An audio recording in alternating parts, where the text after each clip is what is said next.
Assalamualaikum warahmatullahi wabarakatuh. Salam bahagia. Halo, apa kabar Bapak Ibu guru pendidik di seluruh Indonesia, terutama Bapak Ibu pendidik calon guru penggerak angkatan 7. Semoga kita selalu diberikan keselamatan dan kebahagiaan untuk bisa menunaikan tugas kita sebagai pendidik. Baiklah, pada kesempatan ini saya akan menyampaikan koneksi antar materi, kesimpulan dan refleksi pemikiran Ki Hajar Dewantara yang merupakan tugas modul 1.1 pada 1.1.A.8. Perkenalkan, nama saya Titi Zulaika SPD, calon guru penggerak angkatan 7 dari SDN Semper Timur 03. Nah, pada kesempatan kali ini izinkan saya Bapak Ibu guru untuk merefleksikan diri dengan 3 pertanyaan. Yang pertama adalah, apa yang saya percaya tentang murid dan pembelajaran di kelas sebelum saya mempelajari modul 1.1? Selanjutnya, pada refleksi yang kedua adalah, apa yang berubah dari pemikiran atau perilaku saya setelah mempelajari modul ini? Dan yang ketiga atau terakhir dalam refleksi diri saya adalah, apa yang dapat segera saya terapkan agar kelas saya lebih baik dan mencerminkan pemikiran Ki Hajar Dewantara. Kondisi pembelajaran di kelas sebelum mempelajari modul 1.1, saya percaya dan amat meyakini bahwa pembelajaran yang sudah saya lakukan amatlah baik. Yang pertama, mereka hanya mendengarkan ceramah dan menyalin materi yang saya berikan tanpa memahami karakteristik peserta didik yang sangat beragam. Bahwa peserta didik yang saya ampuh tidak semuanya dapat memahami materi melalui mendengarkan saja. Poin yang kedua, peran dan posisi saya sebagai pendidik lebih dominan. Kadangkala saya amat sangat merasa letih ketika selesai pembelajaran dari kelas. Setiap harinya di dalam kelas, saya selalu memberikan materi melalui ceramah atau mengajarkan satu persatu ke mereka terhadap materi yang diberikan. Mereka tidak diberikan kreativitas atau kebebasan untuk memahami materi yang saya berikan. Poin yang ketiga adalah peserta didik kurang termotivasi dalam belajar. Kadang-kadang suasana yang saya temui dalam pembelajaran di kelas cenderung diam, sepi, bahkan tidak ada suara apapun. Suatu kala saya bertanya kepada anak-anak, apakah kalian paham terhadap materi yang ibu berikan? Mereka diam semuanya. Saya sampaikan bahwa diam itu ada 2 hal. Yang pertama, mereka paham terhadap materi yang saya berikan. Dan yang kedua, mereka bingung atau tidak tahu apa yang harus ditanyakan. Karenanya, suasana kelas menjadi sangat sepi dan hanya saya sebagai pendidik yang memberikan materi melalui ceramah.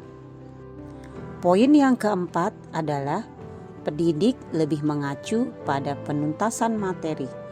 Bahkan saya beranggapan bahwa hasil belajar peserta didik saya bila sudah melampaui di atas KKM, kriteria ketuntasan minimal, saya beranggapan peserta didik saya berhasil dan materi yang saya berikan difahami oleh seluruh peserta didik.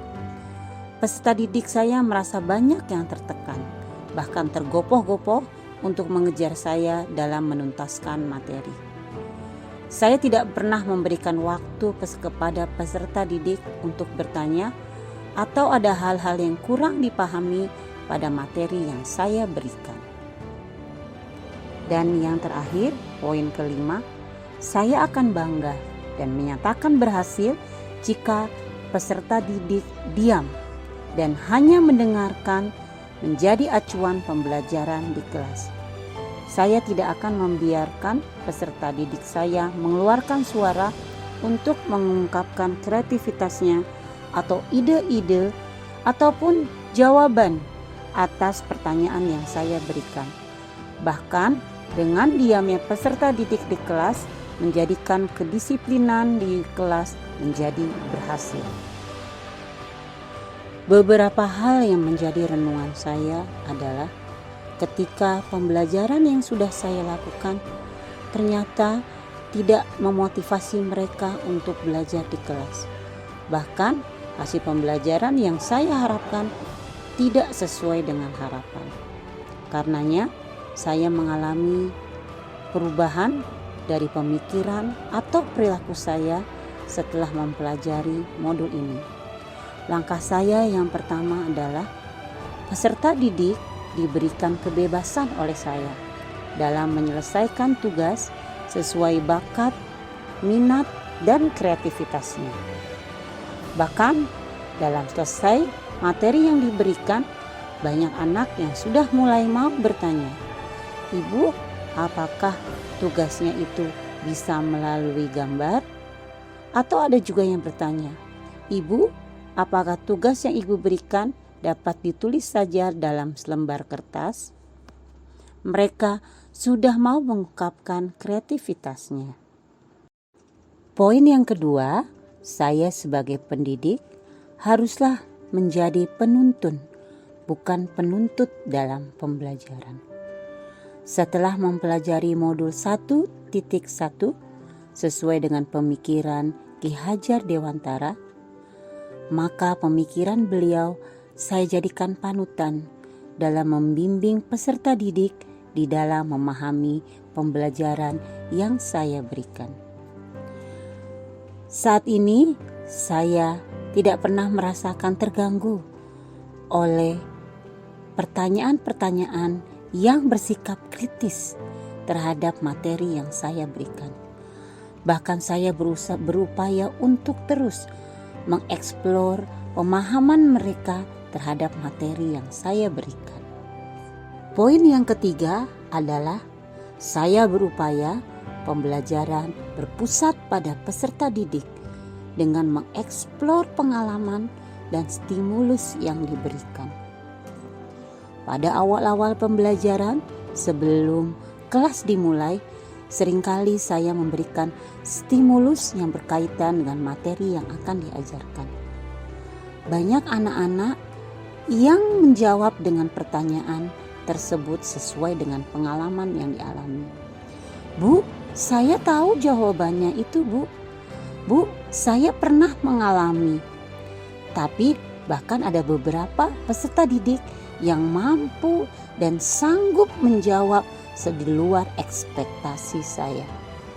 Sehingga materi yang nanti akan saya ajarkan dapat dipahami secara perlahan, bahkan tanpa disadari oleh peserta didik tersebut. Dengan pembelajaran berpusat pada peserta didik, diharapkan materi yang saya berikan dapat dipahami dengan mudah dan dicerna dengan baik. Nah, selanjutnya poin yang keempat adalah saya sebagai pendidik menghargai setiap karakteristik peserta didik agar selalu termotivasi di dalam belajar. Karakteristik peserta didik yang saya ampuh amatlah beragam. Ada yang pembelajarannya harus mendengarkan musik. Ada yang belajarnya dalam keadaan hening ketika di dalam kelas. Ada juga yang belajarnya menyukai untuk pembelajaran berkelompok. Karena dengan pembelajaran berkelompok katanya, mereka akan mudah memahami materi melalui rekan sejawatnya. Namun, ada juga peserta didik yang saya miliki hanya dapat belajar bila suasana hening, sendiri, tanpa ada gangguan dari siapapun. Karenanya, saya sebagai pendidik amat menghargai setiap karakteristik yang dimiliki oleh peserta didik saya. Poin yang terakhir atau poin yang kelima adalah menciptakan pembelajaran yang menyenangkan, kreatif, dan inovatif sesuai dengan kodrat zamannya. Seringkali pembelajaran yang sudah saya ciptakan saat ini amat sangat menyenangkan bagi mereka, karena mereka diberikan kebebasan mengungkapkan ide dan jawaban. Mereka tidak takut lagi mana jawaban yang salah dan benar.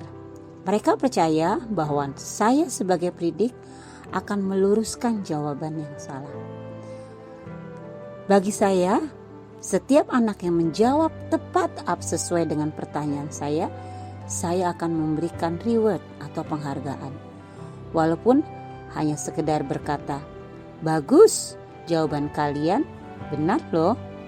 Atau tepuk tangan terhadap teman kalian yang sudah menjawab pertanyaan ibu dengan baik. Dan saya selalu berusaha untuk meniadakan punishment atau hukuman. Penerapan yang saya lakukan agar pembelajaran di kelas mencerminkan pemikiran Ki Hajar Dewantara adalah: 1. Pembelajaran mengacu pada aspek budi pekerti yang luhur dalam keseharian. Ilmu yang tertinggi adalah aspek budi pekerti atau seringkali kita sebut dengan adab. Pembiasaan 5S: senyum, salam, sapa, sopan, dan santun. Menjadikan pembiasaan tersebut menjadi pembiasaan keseharian peserta didik di lingkungan sekolah saya. Kedua adalah saya berusaha merancang pembelajaran sesuai karakteristik peserta didik dengan menerapkan konsep merdeka. Peserta didik saya terapkan pada konsep merdeka, merdeka lahirnya dan juga merdeka batinnya. Pemahaman terhadap materi pembelajaran yang saya berikan, saya sesuaikan dengan karakteristik peserta didik tersebut. Kebebasan dalam memilih cara dalam memahami pembelajaran, merangkaikan kemerdekaan pada lahir dan batin yang dimiliki oleh peserta didik. Yang ketiga, yaitu menerapkan pembelajaran sesuai dengan kodrat alam dan kodrat zaman yang berdasar pada kearifan lokal dan budaya. Seringkali saya menyelipkan beberapa materi pembelajaran sesuai dengan kodrat alam dengan mengacu pada kearifan lokal dan budaya. Kehidupan kami yang di daerah pesisir, Cilincing, Jakarta Utara amatlah sangat berbeda dengan kehidupan masyarakat yang berada di pegunungan. Nah, dengan kearifan lokal dan budayanya, terakhir, poin keempat yang saya lakukan adalah berpacu terus untuk selalu menuntun, bukan menuntut melalui asah, asih, dan asuh.